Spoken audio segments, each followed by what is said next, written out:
Good afternoon student. आज हम पढ़ेंगे नासा के बारे में। ठीक है, किसके बारे में? नासा के बारे में।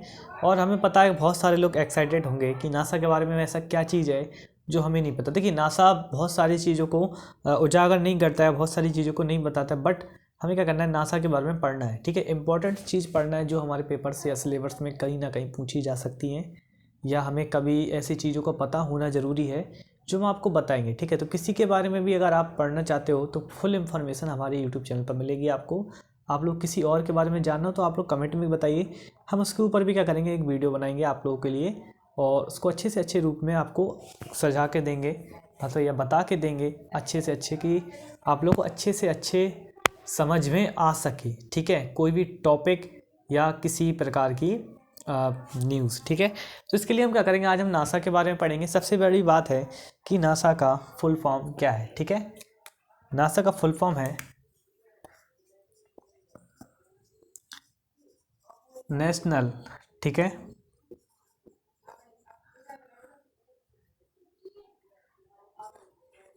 Aeronautics, national aeronautics and space. ठीक है, स्पेस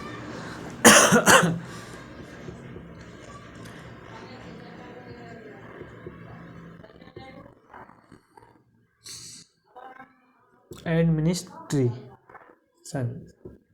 ठीक है, क्या है इसका full form? National aeronautics and space administration. ठीक है, ये क्या इसका फुल फॉर्म है? आप लोगों में से हमें पता है बहुत सारे लोगों को इसका फुल फॉर्म नहीं पता होगा। ठीक है, तो हम क्या करते हैं, आगे की वीडियो स्टार्ट करते हैं। ठीक है, तो स्टूडेंट हमें क्या करना है, सबसे बड़ी बात, हमें कोई भी चीज़ पढ़ने से पहले उस चीज़ के ऊपर मन बनाना होगा कि हम कैसा पढ़ना चाहते हैं। ठीक है, इसकी स्थापना, इसका पुराना नाम भी है एक, उसको क्या बोलेंगे, हम बोलेंगे पूर्ववर्ती संस्था। नासा का एक पुराना नाम क्या है? ठीक है, ये भी सबसे बड़ी इंपॉर्टेंट है कि नासा का पहले इसका नाम नासा नहीं था, पहले इसको कुछ और नाम से बुलाया जाता था। ठीक है, इसकी स्थापना कब हुई थी? 29 जुलाई 1958, मतलब कि आज से लगभग 64 वर्ष। ठीक है, 64 वर्ष हो गए आज। ठीक है, इसकी पूर्ववर्ती संस्था, मतलब इसको पहले किस नाम से बुलाया था? इसको बुलाया जाता था NACD। ए है जी, NACA। ठीक है, NACA नाम से उसको बुलाया जाता था 1915 से 1958 तक। बट फिर इसका नाम बाद में कुछ चीज़ों को ऐड किया गया, जब इसने सफलता पाई स्पेस में, तब इसको नासा नाम दे दिया, मतलब national aeronautics and space admission. ठीक है, एडमिशंस। ठीक है, नाम दे दिया गया। इसका अधिकार क्षेत्र क्या है? इसका अधिकार कौन है इस पर? इसका अधिकार है अमेरिका का। ठीक है, अमेरिका का क्या है इस पर? पूर्ण अधिकार है अपना, पूर्ण इसका क्षेत्र या पूर्ण तरीके से ये इसके अधीन है। ठीक है, और इसका मुख्यालय, अब अमेरिका का क्या है ये, वो है, तो अमेरिका क्या करेगी, अपनी शहर में इसका मुख्यालय बनाएगी, तो इसको वॉशिंगटन DC,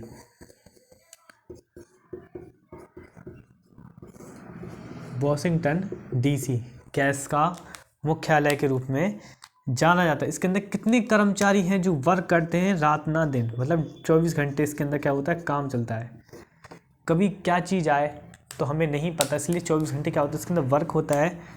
और इसके अंदर कितने कर्मचारी काम करते हैं? 8,800।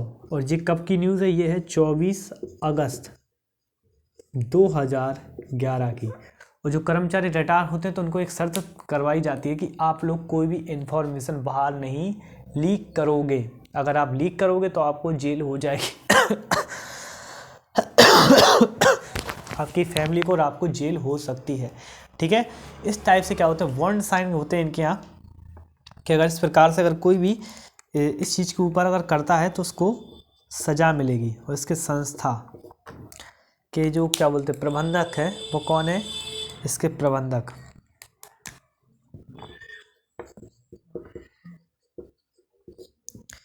2 होते हैं, डेपुलरी प्रबंधन प्रबंधक होंगे ये।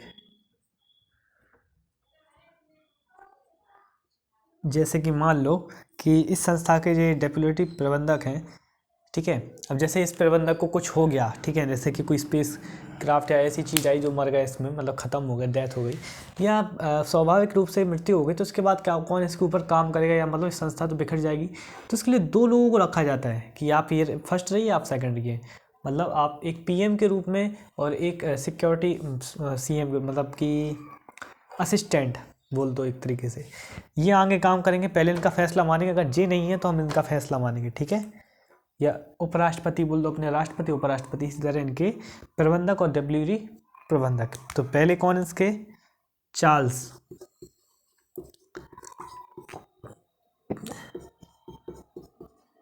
वोल्डेन, और दूसरे कौन है, लॉरी गरवाल, ठीक है। ये क्या है, दोनों अलग अलग क्या है, प्रबंधक इसके अंतर्गत आते हैं। और सबसे बड़ी बात कि पूरी तरह से यही दोनों क्या करते हैं, इस चीज़ को हैंडल करते हैं, और अमेरिका सरकार क्या करती है, इसको पूरी निगरानी रखती है अपने अंतर्गत, ठीक है।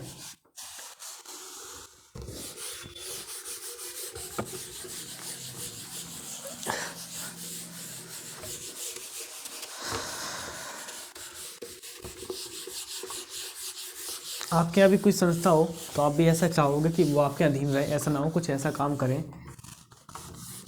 कि आपको प्रॉब्लम हो जाए। तो इसके लिए कोई भी देश चाहता है कि हमारी संस्था हमारे अंतर्गत काम करे, ऐसा ना हो कोई दुश्मन देशों के लिए वर्क करने लगे, ठीक है। तो कोई भी बजट वगैरह काम होता है वो ये इन्हीं का होता है। और इनका वार्षिक बजट कितना है, वार्षिक बजट, इनका वार्षिक बजट है यूएस डॉलर कितना, 17.8 बिलियन, कितना, 17.8 बिलियन अमेरिकी डॉलर यूएस में, ठीक है। मतलब इतना ज़्यादा इनका क्या है, बजट है। मतलब सोचने वाली बात है कि कितना पैसा खर्च करते हैं सिर्फ स्पेस पर, ठीक है। और हिस्ट्री की बात कही जाए तो इनका कार्य स्पेस के लिए कब कार्य शुरू हुआ था, इनका कार्य शुरू हुआ था स्पेस के लिए 1 अक्टूबर 1948 से, ठीक है। जिसके बाद उन्होंने क्या किया, अपोलो मिशन, अपोलो चंद्र मिशन क्या किया था इन्होंने, लॉन्च किया था, कौन सा, अपोलो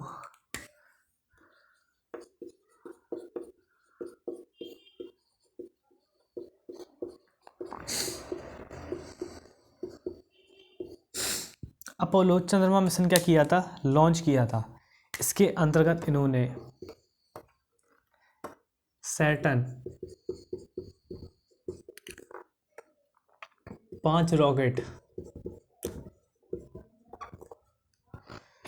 ठीक है, 5 रॉकेट छोड़े थे। और ये कब से कब, 1961 से 1974 के टेस्टिंग की थी, मतलब सही है या नहीं है, ठीक है,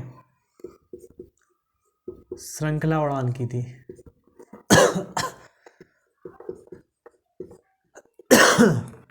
ठीक है। उस टाइम मतलब इनके राष्ट्रपति कौन थे ये भी जानना जरूरी है। उस टाइम इनके राष्ट्रपति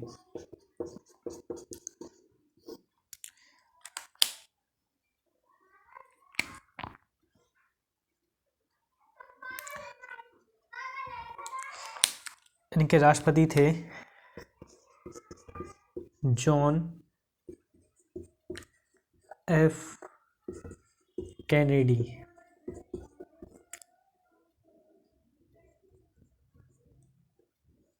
जॉन एफ कैनेडी, ठीक है, 1960 में, ठीक है, इस चीज़ को किया था। और 1991 में, ठीक है, कब, 1961 में इनने अपोलो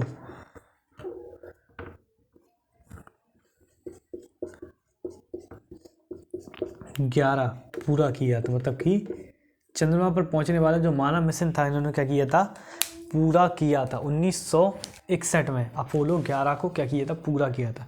एक श्रृंखला रॉकेट वो आया था लॉन्च, जिसके अंतर्गत अपोलो मिशन, चंद्रमा मिशन था।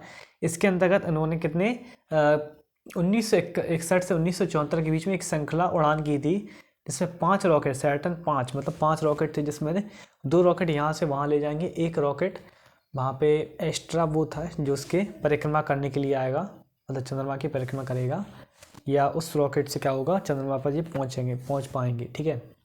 तो उसके भी घूमता रहेगा। फिर वहाँ से जब ये लोग वापस आएंगे उसी रॉकेट से, आधा ईंधन बचेगा उसमें पहुँचने के लिए, आधा आने के लिए।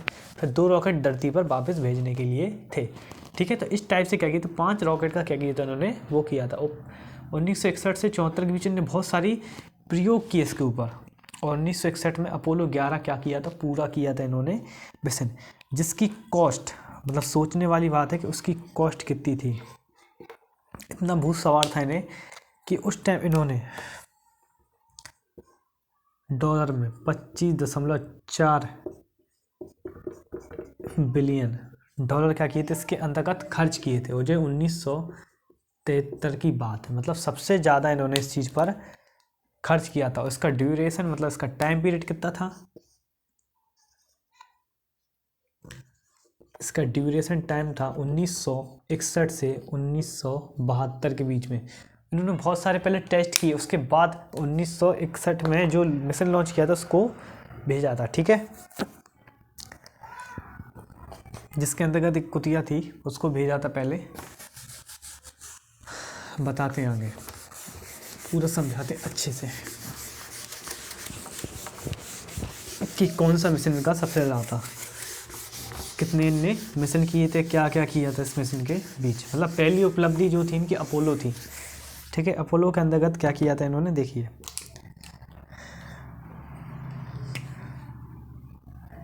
इन्होंने फर्स्ट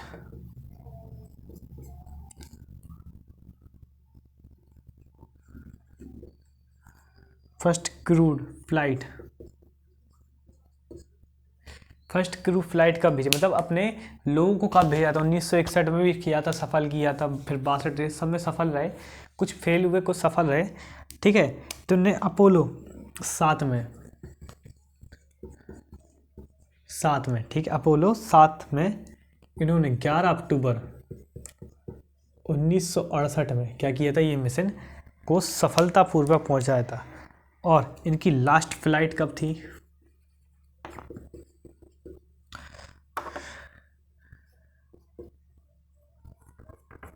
फ्लाइट नहीं थी, फ्लाइट थी।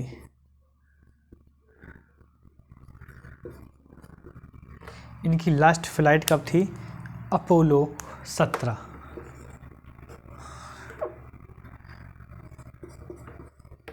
ठीक है। लास्ट मिशन था ये, ठीक है, लास्ट फ्लाइट मिशन था जो, ठीक है। इसके अंतर्गत कितने सक्सेस रहे और कितने फेलियर रहे, इसके अंतर्गत सक्सेस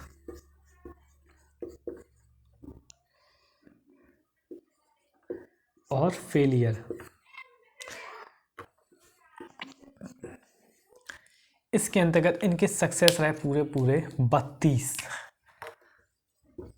और फेलियर कौन से रहे, अपोलो 1 एंड 13, ये दोनों मिशन क्या रहते, फेलियर रहते, कुछ टेक्निकल रूप से, और आंशिक रूप से जो पास हो पाया था, मतलब आंशिक रूप से जिसने आधा काम किया था, आंशिक,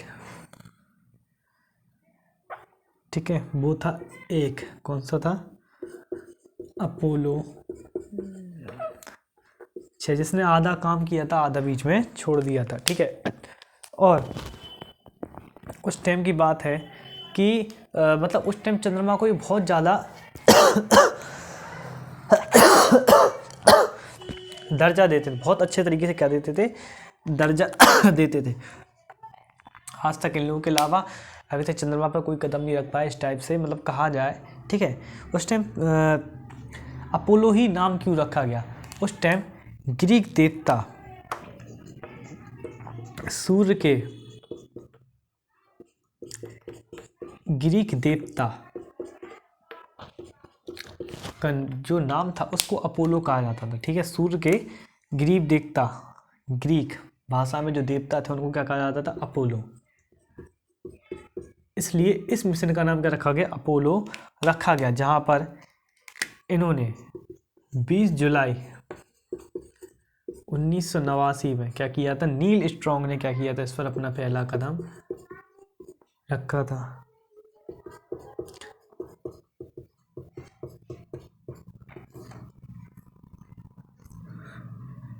ये तो सबको ही पता होगा।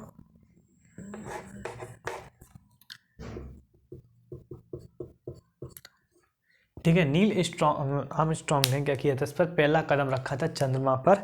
ठीक है, और सबसे बड़ी बात है कि इस चीज़ के लिए इन्होंने बहुत मेहनत की थी। देखिए, किसी भी चीज़ के लिए, सफलता के लिए बहुत मेहनत करनी पड़ती है, तब आप उस चीज़ पर पहुंच पाओगे। ठीक है, इसके बाद कौन दूसरे जो थे, एक यात्री और थे इनके साथ। ठीक है, जो पहली बार स्पेस में गए थे। ठीक है, उनके बारे में आपको बताना जरूरी है। इनसे पहले 12 अप्रैल 1961 में एक सोवियत अंतरिक्ष यात्री थे। ठीक है, कौन थे, सोवियत अंतरिक्ष यात्री, जिनका नाम था यूरी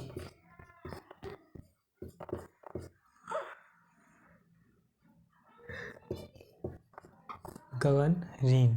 ठीक है, इन्होंने क्या किया था, फर्स्ट टाइम ये ऐसे व्यक्ति थे जो क्या किए गए थे, स्पेस में गए थे। कौन से, फर्स्ट ह्यूमन स्पेस या फर्स्ट स्पेस ह्यूमन कहा जाता है किसको, यूरी गगनयान को कहा जाता है। ठीक है, और मिशन की घोषणा, ठीक है, कब की गई थी या कब बताया गया था कि ये पहले व्यक्ति हैं जिन्होंने इस चीज़ को किया था। इसकी घोषणा की गई थी 25 मई 1961। मतलब ऐसा ना हो कि इनको मौत हो जाए या किस वजह से इस चीज़ को छुपाया गया था। बट 25 मई 1961 को क्या कहते हैं, इस चीज़ का खुलासा किया और बताया गया कि इस टाइप से इन्होंने पहली यात्रा की।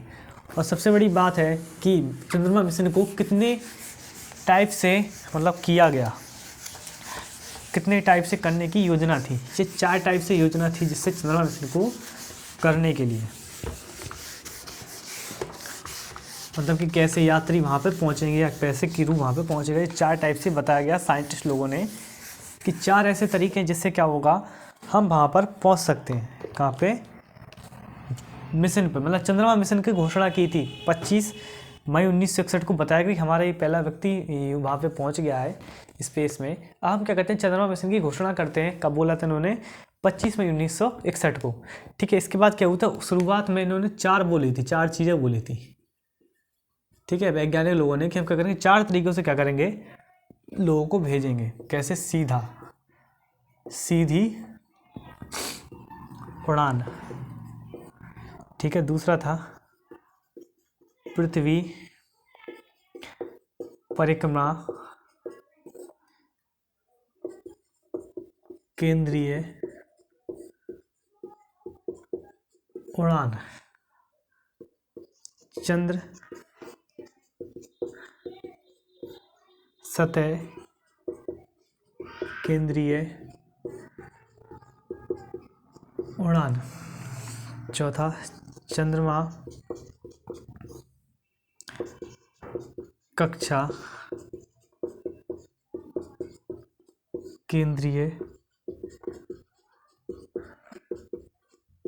अभियान। ठीक है, ये 4 तरीके थे जिसके द्वारा क्या किया जाता था, हम जा सकते थे। इसको नोवा रॉकेट चाहिए पड़ा, मतलब जिसकी शक्ति सबसे ज़्यादा हो, इसमें एक रॉकेट लगता ही। ठीक है, पृथ्वी परिक्रमा केंद्र में इसमें दूसरा रॉकेट चंद्रमा पर, मतलब 2 रॉकेट चाहिए, एक यहाँ से एक वहाँ से। ठीक है, तो ये थे।